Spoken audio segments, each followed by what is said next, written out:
ਯਹੋਸ਼ੂਆ ਦੀ ਕਿਤਾਬ।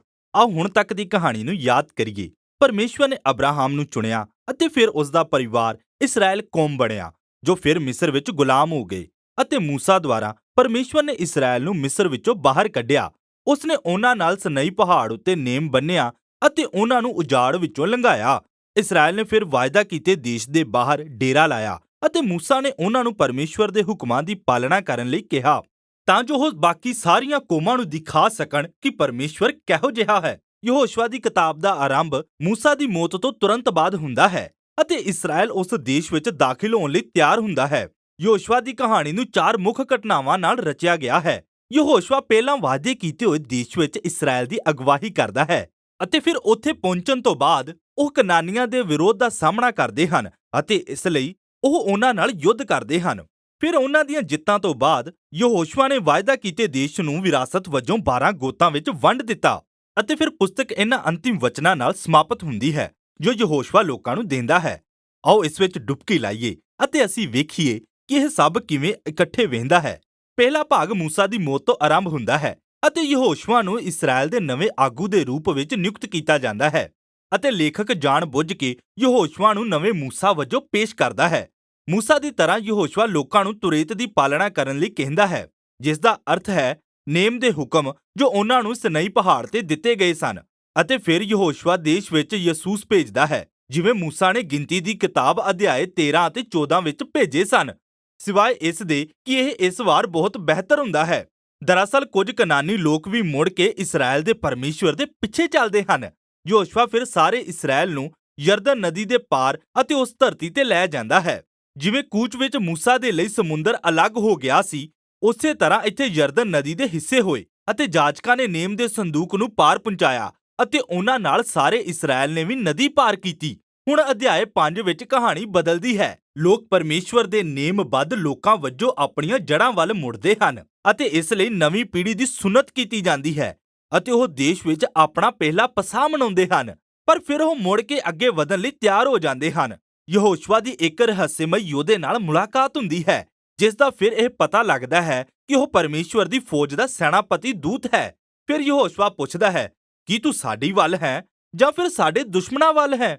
ਅਤੇ ਉਹ ਯੋਧਾ ਜਵਾਬ ਦਿੰਦਾ ਹੈ, ਕਿਸੇ ਦੇ ਵੱਲ ਨਹੀਂ। ਜੋ ਇਹ ਦਰਸਾਉਂਦਾ ਹੈ ਅਸਲ ਪ੍ਰਸ਼ਨ ਇਹ ਹੈ ਕਿ ਕੀ ਯਹੋਸ਼ੂਆ ਪਰਮੇਸ਼ਵਰ ਦੇ ਪੱਖ ਵਿੱਚ ਹੈ ਜਾਂ ਨਹੀਂ। ਇਹ ਸਪਸ਼ਟ ਕਰਦਾ ਹੈ ਕਿ ਇਹ ਸਾਰੀ ਕਹਾਣੀ ਇਸਰਾਏਲ ਬਨਾਮ ਕਨਾਨੀਆਂ ਬਾਰੇ ਨਹੀਂ ਹੈ।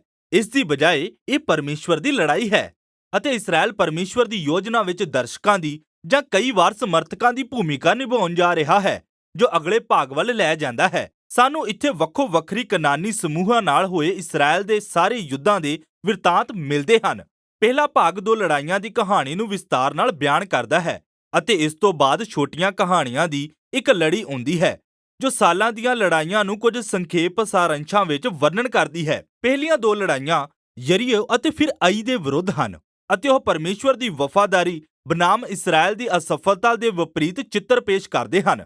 ਯਰੀਹੋ ਵਿਖੇ ਇਸਰਾਏਲ ਦੀ ਭੂਮਿਕਾ ਪੂਰੀ ਤਰ੍ਹਾਂ ਅਕਿਰਿਆਸ਼ੀਲ ਰਹਿੰਦੀ ਹੈ ਅਤੇ ਉਹ 6 ਦਿਨ ਸੰਦੂਕ ਰੂਪੀ ਪਰਮੇਸ਼ਵਰ ਦੀ ਮੌਜੂਦਗੀ ਦੀ ਅਗਵਾਈ ਵਿੱਚ ਸ਼ਹਿਰ ਦੇ ਦੁਆਲੇ ਸੰਗੀਤ ਦੇ ਨਾਲ ਚੱਲੇ। ਅਤੇ ਜਿਵੇਂ ਰਹਾਬ ਇਸਰਾਏਲ ਦੇ ਪਰਮੇਸ਼ਵਰ ਵੱਲ ਮੁੜੀ ਸੀ, ਸ਼ਾਇਦ ਯਰੀਹੋ ਦੇ ਲੋਕ ਵੀ ਅਜਿਹਾ ਕਰਦੇ, ਪਰ ਉਹ ਅਜਿਹਾ ਨਹੀਂ ਕਰਦੇ। ਅਤੇ ਇਸ ਤਰ੍ਹਾਂ 7ਵੇਂ ਦਿਨ ਜਾਜਕਾਂ ਨੇ ਤੁਰੀਆਂ ਵਜਾਈਆਂ ਅਤੇ ਕੰਧਾਂ ਡਿੱਗ ਪਈਆਂ, ਜਿਸ ਨਾਲ ਇਸਰਾਏਲ ਜਿੱਤ ਗਿਆ।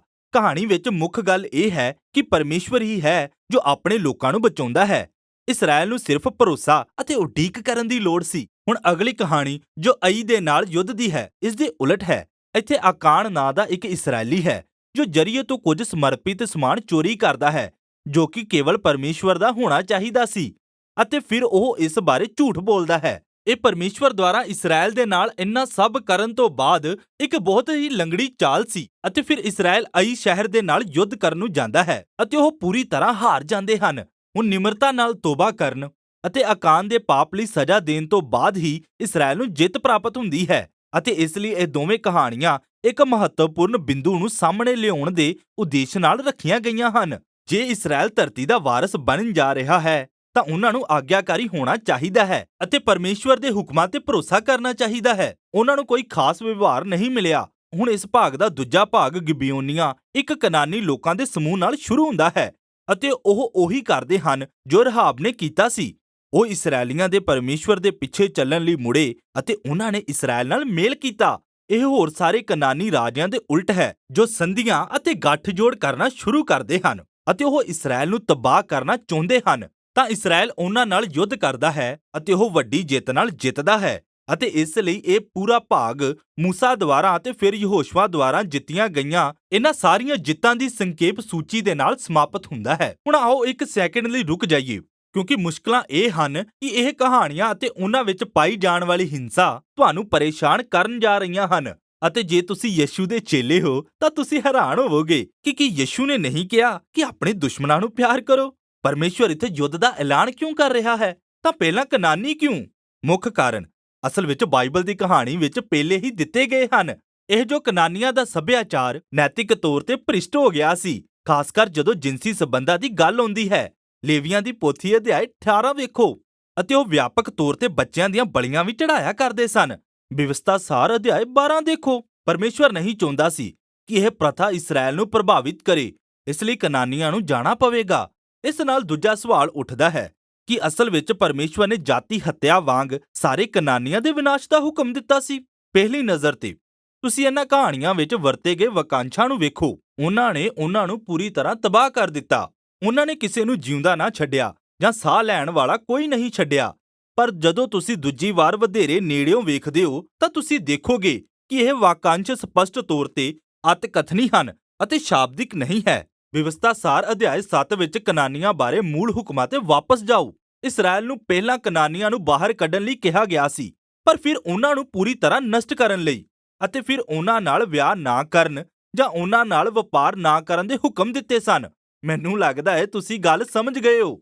ਜਿਸ ਨੂੰ ਤੁਸੀਂ ਨਸ਼ਟ ਕਰ ਦਿੱਤਾ ਹੈ, ਉਸ ਵਿਅਕਤੀ ਨਾਲ ਵਿਆਹ ਨਹੀਂ ਕਰ ਸਕਦੇ। ਇਹੀ ਵਿਚਾਰ ਯਹੋਸ਼ੁਆ ਦੀਆਂ ਕਹਾਣੀਆਂ ਤੇ ਲਾਗੂ ਹੁੰਦਾ ਹੈ। ਇਸ ਨੂੰ ਧਿਆਨ ਨਾਲ ਵੇਖੋ। ਉਦਾਹਰਨ ਦੇ ਲਈ ਯਹੋਸ਼ੁਆ 10ਵੇਂ ਅਧਿਆਏ ਵਿੱਚ ਸਾਨੂੰ ਦੱਸਿਆ ਗਿਆ ਹੈ ਕਿ ਇਸਰਾਏਲ ਨੇ ਹੇਬਰੋਨ ਅਤੇ ਦਬੀਰ ਦੇ ਸ਼ਹਿਰਾਂ ਵਿੱਚ ਕੋਈ ਬੱਚਾ ਨਹੀਂ ਛੱਡਿਆ। ਪਰ ਫਿਰ ਬਾਅਦ ਵਿੱਚ ਅਧਿਆਏ 15 ਵਿੱਚ ਅਸੀਂ ਇਹਨਾਂ ਨਗਰਾਂ ਬਾਰੇ ਪੜ੍ਹਿਆ ਹੈ ਅਤੇ ਉਹ ਅਜੇ ਵੀ ਕਨਾਨੀਆਂ ਦੀ ਆਬਾਦੀ ਵਾਲੇ ਹਨ। ਅਤੇ ਇਸ ਲਈ ਅਸੀਂ ਵੇਖਦੇ ਹਾਂ ਕਿ ਯਹੋਸ਼ੁਆ ਵਿੱਚ ਬਿਰਤਾਂਤਕ ਸ਼ੈਲੀ ਦੇ ਹਿੱਸੇ ਵਜੋਂ ਗੈਰ ਸ਼ਾਬਦਿਕ ਅਤਕਥਨੀ ਭਾਸ਼ਾ ਦੀ ਵਰਤੋਂ ਕੀਤੀ ਗਈ ਹੈ, ਜੋ ਦੂਜੇ ਪ੍ਰਾਚੀਨ ਯੁੱਧ ਬਿਰਤਾਂਤਾਂ ਦੀ ਲਿਖਤ ਸ਼ੈਲੀ ਦਾ ਭਾਗ ਹੈ। ਅਤੇ ਇਸ ਲਈ ਅਸਲ ਵਿੱਚ ਜਾਤੀ ਹੱਤਿਆ ਸ਼ਬਦ ਜੋ ਅਸੀਂ ਇੱਥੇ ਵੇਖਦੇ ਹਾਂ ਠੀਕ ਨਹੀਂ ਹੈ, ਖਾਸ ਕਰ ਕਨਾਨੀਆਂ ਬਾਰੇ। ਕਹਾਣੀਆਂ ਦੇ ਪ੍ਰਕਾਸ਼ ਵਿੱਚ ਜੋ ਰਹਾਬ ਅਤੇ ਗਬੋਨੀਆਂ ਦੇ ਵਾਂਗ ਇਸਰਾਏਲ ਦੇ ਪਰਮੇਸ਼ਵਰ ਦੀ ਵੱਲ ਮੁੜੇ ਸਨ, ਪਰਮੇਸ਼ਵਰ ਦਾ ਦਰਵਾਜ਼ਾ ਉਹਨਾਂ ਲਈ ਖੁੱਲ੍ਹਾ ਸੀ ਜੋ ਉਸ ਵੱਲ ਮੁੜਦੇ ਸਨ। ਸੋਚਣ ਵਾਲੀ ਗੱਲ ਇਹ ਹੈ ਕਿ ਇਹ ਕਹਾਣੀਆਂ ਇਸਰਾਏਲ ਦੇ ਇਤਿਹਾਸ ਵਿੱਚ ਇੱਕ ਵਿਲੱਖਣ ਸਮੇਂ ਨੂੰ ਦਰਸਾਉਂਦੀਆਂ ਹਨ। ਇਹ ਯੁੱਧ ਕਨਾਨ ਦੀ ਧਰਤੀ ਤੇ ਰਹਿਣ ਵਾਲੇ ਮੁੱਠੀ ਭਰ ਲੋਕਾਂ ਦੇ ਸਮੂਹਾਂ ਤੱਕ ਸੀਮਤ ਸਨ।